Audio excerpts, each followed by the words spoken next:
Bunso Migs Malino hindi nakalimot ngayong araw, buong detalye alamin.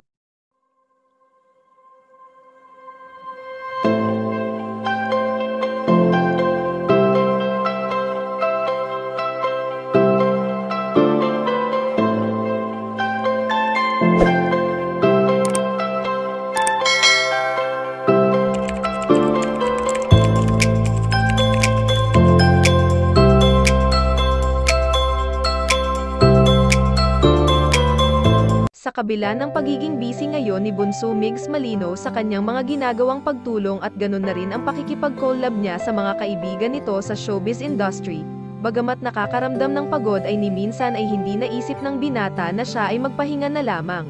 Bagkus ang isang araw para sa kanya ay sadyang mahalaga. Kung ating matatandaan na sa tuwing magkakasama ang pamilya Malino ay talagang sinusulit na nila ang oras na kumpleto sila, dahil alam naman natin na paminsan-minsan na lamang kung umuwi ang binata sa bahay nila sa Batangas.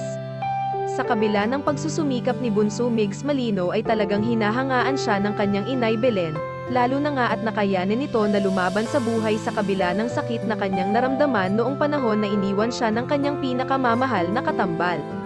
Hindi man madali para sa binata ang mabuhay na hindi na muling makakasama pa ang kanyang prinsesa, ay ayon naman sa aming impormasyon na nakalap na hindi nakalimot ngayong araw si Bunso Migs Malino, sa araw-araw na dumarating at lumilipas ay tanging hiling niya lamang na sana kung nasan man ngayon ang kanyang prinsesa ay masaya na ito, dahil walang araw at oras na hindi niya ito naisip, kahit pa man alam niya sa kanyang sarili na hindi niya na ito makakasama pa ay pagmamahal pa rin ang nais nitong iparamdam kay Cutie Mahal.